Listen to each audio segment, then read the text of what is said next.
ప్రాంత ప్రజలారా, CPIML new democracy ఆధ్వర్యంలో ఈ నెల 8వ తారీఖున కగారును వ్యతిరేకిస్తూ ప్రజా ధర్నా చౌక్లో నిర్వహిస్తున్నటువంటి జరుగుతున్నది. ఈ ధర్నా చౌక్లో నిర్వహించేటువంటి ధర్నా ఉద్దేశం ఏమిటంటే, ఈరోజు దేశాన్ని పరిపాలన చేస్తున్నటువంటి మతోన్మాద మోడీ ప్రభుత్వం, అమిత్ షాలు ఇద్దరు కలిసి ఛత్తీస్గఢ్ రాష్ట్రంలో ఆదివాసీ గిరిజనులని వందలాది మందిని ఊసకోత కోస్తూ హత్యలు చేస్తున్నటువంటి ఒక స్థితి అనేటువంటిది ఉన్నది.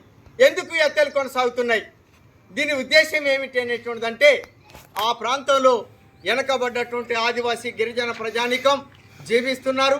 ఆ జీవించేటువంటి ఒక ప్రజల ఇండ్ల కింద, వాళ్ళ కాళ్ళ కింద ఉన్నటువంటి ఖనిజ సంపద ఏదైతే ఉందో ఆ సంపదనంతా కార్పొరేట్ పెట్టుబడిదారులకి దారాదత్తం చేయటానికి పూనుకున్నది. ఆ దారాదత్తం చేయటానికి పూనుకున్నటువంటి ఒక దాన్ని అక్కడ ఆదివాసీ ప్రజానీకం వ్యతిరేకిస్తున్నారు. ఎవడ్రా ప్రభుత్వం వాడా, ఇక్కడ ఆదివాసీ చట్టాలున్నాయి. 107 చట్టం, పీసా చట్టం, అడవి హక్కుల చట్టం, ఇంకా మాకి అనేక రకాలైన చట్టాలు కల్పించబడ్డాయి. ఈ చట్టాల వెలుగులో ఇక్కడ ఏ ఒక్క చిన్నని సీపురుబుల్ల తీసుకెళ్ళినా, అది ఏ సంపదను తీసుకెళ్లాలన్నా మా గ్రామ సభ తీర్మానం ఉండాలని చెప్పి వాళ్ళు ప్రశ్నిస్తున్నారు. అరే, మీరు ప్రశ్నిస్తున్నారా అని చెప్పి వాళ్ళని నక్సలైట్ల పేరుతోటి ఇవాళ వందల మందిని కగారు పేరుతోటి హత్యలు చేస్తున్నది ఈ మోడీ ప్రభుత్వం. ఈ హత్యలను ఆపుదల చేయాలని చెప్పి, ఆదివాసీల పైన చేసేటువంటి ఒక దాడుల్ని తక్షణమే నిలుపుదల చేయాలని చెప్పి సిపిఐఎంఎల్ న్యూ డెమోక్రసీ డిమాండ్ చేస్తున్నది. ఆ డిమాండే కాకుండా ఇక్కడ తెలంగాణ రాష్ట్రంలో కాంగ్రెస్ ప్రభుత్వం, ఇక్కడ ముఖ్యమంత్రి రేవంత్ రెడ్డి గారు మనకేం హామీ ఇచ్చాడు, ప్రజాస్వామ్యాన్ని కాపాడుతాను అని చెప్పి 6 గ్యారంటీలతో పాటు 7వ గ్యారంటీ ఇచ్చాడు. ఈ తెలంగాణ రాష్ట్రంలో కూడా ఆదివాసీ గిరిజనులని, నక్సలైట్లని మందు పెట్టి ప్రజల కోసం పోరాడుతున్నటువంటి వాళ్ళని హత్యలు చేస్తున్నారు. దాన్ని వ్యతిరేకిస్తూ ఇవాళ తెలంగాణ రాష్ట్ర ప్రభుత్వం తక్షణమే తన అసెంబ్లీలో కగారుని రద్దు చేయాలి.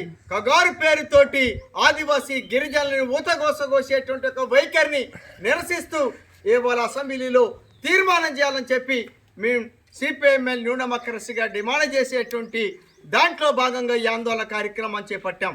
ఈ ఆందోళన కార్యక్రమంలో ప్రజలు, ప్రజాస్వామిక వాదులు, అన్ని రాజకీయ పార్టీలు అందరూ కూడా ఆదివాసీల తరపున నిలబడాలి, ఈ ఉద్యమానికి మద్దతు తెలియజేయాలని చెప్పి కోరుతున్నాం. అట్లనే నక్సలైట్లని 2006 కల్లా అంతమొందిస్తానని చెప్పి ఇవాళ బీజేపీ ప్రభుత్వం అమిత్ షా కార్యక్రమం తీసుకొని ప్రకటిస్తున్నాడు. నక్సలైట్లను అంతమొందించడం నీ వల్ల కాదు, నీ అబ్బతరం కాదనేటువంటి చెప్పి సందర్భంగా తెలియజేస్తున్నాం. ఎందుకంటే నక్సలైట్ల సమస్య అనేది ఆర్థిక, రాజకీయ, సామాజిక సమస్య. ఈ ఆర్థిక సమస్యని, ఈ భూమి సమస్యని పరిష్కరించకుండా నువ్వు వీళ్ళని హత్యలు చేస్తూ, హత్యలతోటి, నిర్బంధాలతోటి అంతమొందించడం అని చెప్పి భావిస్తే మాత్రం ఇది ఎర్రిబాగులతనమే అవుతుంది. నువ్వు ఇందిరాగాంధీ కంటే, ఆనాటి ఎమర్జెన్సీ కంటే గొప్ప కాదనేటువంటి చెప్పి సందర్భంగా స్పష్టం చేస్తూ, ఈ కగారుని వ్యతిరేకిస్తూ జరిగేటువంటి ఉద్యమాల్లో మీరందరూ భాగస్వాములు కావాల్సిందిగా 8వ తారీఖు హైదరాబాదుకు చెట్టిపల్లి నుంచి కూడా కదిలి రావాల్సిందిగా పిలుపునిస్తున్నాం. సిపిఐఎంఎల్ న్యూ డెమోక్రసీ కగారుకి వ్యతిరేకంగా, కగారుకి వ్యతిరేకంగా.